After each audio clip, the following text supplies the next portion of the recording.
चलिए जानते हैं झारखंड की 25 बड़ी खबरों को सिर्फ 10 मिनट में। पर अभी तक आपने इस चैनल को सब्सक्राइब नहीं किया है तो सब्सक्राइब कर दें। दिल्ली में आयोजित नेशनल स्टेक होल्डर्स कंसल्टेशन के दौरान मुख्यमंत्री हेमंत सोरेन ने एक बड़ा और ऐतिहासिक बयान दिया। उन्होंने कहा कि झारखंड की पहचान अब केवल खदानों और खनिज संपदा से नहीं बल्कि हमारे प्रतिभाशाली युवाओं के नए आइडियाज और नई सोच से होगी। उन्होंने राज्य में रिसर्च और इनोवेशन को बढ़ावा देने पर सबसे अधिक जोर दिया। मुख्यमंत्री ने कहा कि सरकार सूचना प्रौद्योगिकी और डिजिटल गवर्नेंस जैसी नई नीतियों पर काम कर रही है ताकि रोजगार के नए अवसर बन सके।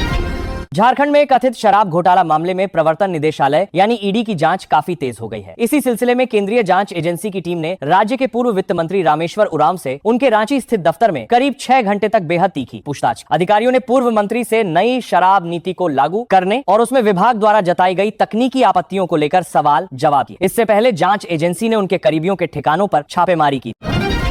झारखंड में औद्योगिक विकास और आर्थिक प्रगति को गति देने के लिए राज्य सरकार ने एक बड़ा ऐतिहासिक कदम उठाया है। नई दिल्ली के विशेष कार्यक्रम में मुख्यमंत्री की उपस्थिति में देश दुनिया के बड़े घरानों के साथ कुल 14 महत्वपूर्ण एमओयू पर हस्ताक्षर किए गए। इसके तहत प्रदेश में स्टील और आईटी सेक्टर में लगभग 99,000 करोड़ रुपए का भारी भरकम निवेश किया जाएगा। सरकार का दावा है कि इस बड़े प्रोजेक्ट से करीब 70,000 युवाओं को सीधे रोजगार मिलेगा।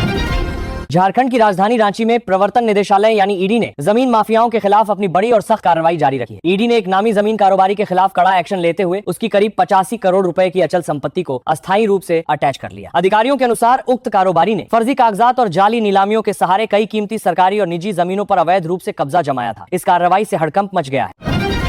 हिमांशु सिंह हत्याकांड में लंबे समय से फरार चल रहे 2 लाख रुपए के इनामी अपराधी बोदरा ने पुलिस के बढ़ते दबाव के बाद आखिरकार हार मान ली। इस शातिर आरोपी ने अपना हुलिया बदला और गुपचुप तरीके से अदालत में जाकर आत्मसमर्पण कर दिया। पुलिस की कई टीमें उसकी गिरफ्तारी के लिए लगातार छापेमारी कर रही। इसी मामले में स्थानीय भाजपा नेता नीरज समेत 4 अन्य आरोपियों को भी न्यायिक हिरासत में जेल भेज दिया। झारखंड सरकार की महत्वाकांक्षी मैया सम्मान योजना को लेकर प्रदेश की महिलाओं के लिए एक बड़ी और राहत भरी खबर सामने आई। इस कल्याणकारी योजना के तहत करीब 3 लाख महिला लाभार्थियों के बैंक खातों में मई महीने की सम्मान राशि सीधे भेज दी गई। इसके साथ ही विभाग ने जून महीने की राशि के भुगतान प्रशासनिक प्रक्रिया भी शुरू कर दी। योजना के सुचारू क्रियान्वयन से ग्रामीण महिलाओं में बेहद खुशी का भ्रष्टाचार के खिलाफ शून्य सहनशीलता की नीति के तहत रांची में भ्रष्टाचार निरोधक ब्यूरो यानी एसीबी ने बड़ी कार्रवाई की। एसीबी की टीम ने रिश्वतखोरी के आरोप में रंगे हाथों कार्रवाई करते हुए राजस्व कर्मचारी और एक अंचल अधिकारी समेत 3 लोगों को गिरफ्तार कर लिया। इन अधिकारियों पर जमीन संबंधी कागजातों की हेराफेरी और दाखिल खारिज के नाम पर रिश्वत मांगने का गंभीर आरोप था। इस कार्रवाई से प्रशासन अमले में हड़कंप मच गया। सोने और चांदी के आभूषण खरीदने का मन बना रहे लोगों के लिए आज एक बेहद अच्छी और राहत भरी खबर आई। स्थानीय सराफा बाजार में सोने और चांदी की कीमतों में अचानक बड़ी गिरावट दर्ज की गई है, जिससे ग्राहकों के चेहरे खिल उठे हैं। वैश्विक बाजारों में आए उतार चढ़ाव के कारण आज सोना काफी सस्ता हो गया। कारोबारियों का मानना है कि इस गिरावट से आने वाले दिनों में बाजार में ग्राहकों की चहल पहल काफी बढ़ने वाली। मौसम विभाग ने झारखंड के निवासियों के लिए बारिश को लेकर नया और महत्वपूर्ण बुलेटिन जारी किया है। मौसम वैज्ञानिकों के अनुसार आगामी 13 जुलाई से राज्य भर में मानसून एक बार फिर से सक्रिय होने जा रहा है। इसके प्रभाव से विशेष रूप से और कोल्हान संभाग के सभी जिलों में 2 दिनों तक अत्यंत भारी बारिश होने की आशंका व्यक्त की गई है। विभाग ने इन क्षेत्रों के लिए विशेष येलो और रेड अलर्ट जारी किया है।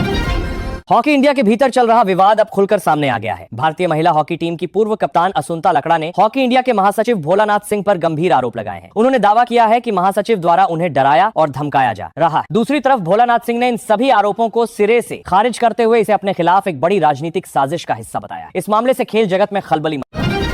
बोकारो जिला प्रशासन ने जिले में बढ़ती आपराधिक और संदिग्ध गतिविधियों को रोकने के लिए एक बेहद सख्त आदेश जारी किया है। नए नियम के अनुसार अब किसी भी मकान मालिक को बिना पुलिस वेरिफिकेशन कराए किराएदार रखने की अनुमति नहीं होगी। यदि कोई मकान मालिक इस नियम का उल्लंघन करता पाया गया तो उसके खिलाफ सख्त कानूनी कार्रवाई की जाएगी और उसे जेल भी भेजा जा सकता है। पुलिस विभाग ने सभी से तुरंत अपना सत्यापन कराने की अपील। गिरिडीह पुलिस ने साइबर ठगी करने वाले एक बड़े गिरोह का भंडाफोड़ करने में बड़ी सफलता हासिल की। पुलिस टीम ने छापेमारी के दौरान घने जंगलों में छिपकर फर्जी मोबाइल एप्लीकेशन यानी एपीके के जरिए लोगों से ऑनलाइन धोखाधड़ी करने वाले 5 शातिर साइबर अपराधियों को गिरफ्तार किया। अपराधियों के पास से कई स्मार्टफोन, सिम कार्ड और अन्य उपकरण बरामद हुए। पुलिस अब इनके पूरे बैंक खातों और नेटवर्क की गहराई से जांच करने में जुटी। झारखंड की राजधानी रांची समेत विभिन्न जिलों में पिछले कुछ दिनों से लगातार हो रही बारिश के कारण स्थानीय सब्जी मंडियों में आवक काफी कम हो गई। इस वजह से हरी सब्जियों, विशेषकर हरी मिर्च और अदरक की कीमतों में अचानक भारी उछाल आया है। थोक बाजारों में कमी के कारण खुदरा बाजार में सब्जियां दोगुनी कीमतों पर बिक रही हैं, जिससे आम जनता और गृहिणियों के घर का मासिक बजट पूरी तरह से गड़बड़ हो गया। झारखंड हाईकोर्ट ने राज्य के सरकारी विद्यालयों में कार्यरत शिक्षकों के पक्ष में एक बेहद महत्वपूर्ण और ऐतिहासिक फैसला सुनाया है। अदालत ने अपने आदेश में कहा है कि इस फैसले से राज्य के हजारों शिक्षकों को सीधे तौर पर आर्थिक लाभ मिलेगा और उनकी लंबे समय से चली आ रही मांग पूरी होगी। शिक्षक संघों ने इस ऐतिहासिक निर्णय का स्वागत। धनबाद जिला प्रशासन ने सरकारी जमीनों को अतिक्रमण से मुक्त कराने के लिए अपनी बड़ी कार्रवाई शुरू कर दी। गुरुवार को जिला परिषद की टीम ने स्थानीय पुलिस बल के सहयोग से बड़ी कार्रवाई करते हुए अवैध रूप से बने 7 पक्के मकानों को बुलडोजर से ढहा दिया। प्रशासनिक अधिकारियों के अनुसार इन भूखंडों पर अवैध रूप से कब्जा किया गया था और कब्जाधारियों को पहले भी कई बार खाली करने के नोटिस दिए जा चुके। भारतीय शेयर बाजार में निवेश करने वाले निवेशकों के लिए लगातार तीसरा दिन काफी शानदार और मुनाफे वाला रहा। देश के प्रमुख शेयर सूचकांकों सेंसेक्स और निफ्टी में शुरुआती कारोबार से ही बम्पर तेजी देखने को मिली और दोनों सूचकांक अपने अब तक के उच्चतम स्तर के बेहद करीब पहुंच गए। आईटी, ऑटो और बैंकिंग सेक्टर के शेयरों में जोरदार खरीदारी दर्ज की गई, जिससे घरेलू बाजार को वैश्विक स्तर पर भी काफी मजबूती हासिल हुई। प्रधानमंत्री आवास योजना 2.0 के तहत धनबाद के सिंदरी क्षेत्र में रहने वाले गरीब परिवारों के लिए बहुमंजिला इमारतों का निर्माण किया जाएगा। जिला प्रशासन ने इस महत्वाकांक्षी परियोजना के लिए करीब 10 एकड़ उपयुक्त भूमि को चिन्हित कर लिया है। धनबाद नगर निगम ने बलियापुर के अंचलाधिकारी से इस चिन्हित भूमि के संबंध में विस्तृत रिपोर्ट मांगी है, ताकि इस आवास योजना का निर्माण कार्य जल्द से जल्द धरातल पर शुरू किया जाए। झारखंड में होने वाले आगामी राज्यसभा चुनाव के नामांकन पत्रों की जांच के दौरान एक नया और दिलचस्प तकनीकी विवाद सामने आया। नाम की स्पेलिंग में अंतर होने के कारण निर्दलीय प्रत्याशी परिमल नथवाणी के नामांकन पत्र को फिलहाल होल्ड पर रख दिया गया है। वहीं दूसरी तरफ प्रमुख राजनीतिक दलों के उम्मीदवार कांग्रेस बैद्यनाथ राम और प्रणव झा के नामांकन पत्र पूरी तरह से सही पाए गए हैं। चुनाव अधिकारी मामले की गंभीरता से जांच कर नशीले पदार्थों की तस्करी के खिलाफ रांची पुलिस की विशेष टीम ने तमाड़ थाना क्षेत्र में एक बड़ी और सफल कार्रवाई की। पुलिस ने घेराबंदी कर 2 कुख्यात ड्रग तस्करों को गिरफ्तार किया है, जिनके पास से करीब 15 ग्राम उच्च गुणवत्ता वाली ब्राउन शुगर बरामद की गई। इसके अलावा उनके पास से नकद 1,70,000 रुपए भी जब्त किए गए। पुलिस अब इनके पूरे नेटवर्क और सप्लाई चेन का पता लगा रही है। झारखंड में बारिश के मौसम के दस्तक देते ही डेंगू और चिकनगुनिया जैसी खतरनाक बीमारियों का प्रकोप तेजी से बढ़ने लगा है। इसे देखते हुए राज्य सरकार और स्वास्थ्य विभाग ने सभी जिलों के लिए हाई अलर्ट जारी किया। सरकार ने स्थानीय नगर निकायों और स्वास्थ्य कर्मियों को निर्देश दिया है कि वे हर घर जाकर सघन लार्वा सर्वे करें और मच्छरों के पनपने वाले स्रोतों को तुरंत नष्ट करें, ताकि बीमारी को फैलने से रोका जा सके। रांची में अपनी रोजी रोटी के लिए संघर्ष कर रहे फुटपाथ दुकानदारों ने रांची नगर निगम के खिलाफ मोर्चा खोल दिया है। पथ विक्रेता संघ के पदाधिकारियों का आरोप है कि निगम प्रशासन स्ट्रीट वेंडर्स एक्ट के नियमों का सरेआम उल्लंघन कर रहा है। विक्रेताओं ने चेतावनी दी है कि कानून से ऊपर कोई नहीं है और यदि उनकी समस्याओं का जल्द समाधान नहीं किया गया तो वे पूरे शहर में एक बड़ा आंदोलन शुरू करें। अंतर्राष्ट्रीय बाजार से मिले कमजोर संकेतों और औद्योगिक क्षेत्र में मांग की भारी कमी के कारण आज भारतीय सराफा बाजार में चांदी की कीमतों में बड़ी गिरावट देखने को मिली। खुदरा बाजार में चांदी के दाम प्रति किलोग्राम करीब 1200 रुपए तक नीचे आ गए हैं। इस गिरावट के बाद चांदी खरीदने वाले ग्राहकों को बड़ी राहत मिली। बाजार विश्लेषकों के अनुसार आने वाले दिनों में कीमतों में कुछ और उतार चढ़ाव देखने को मिल सकता है।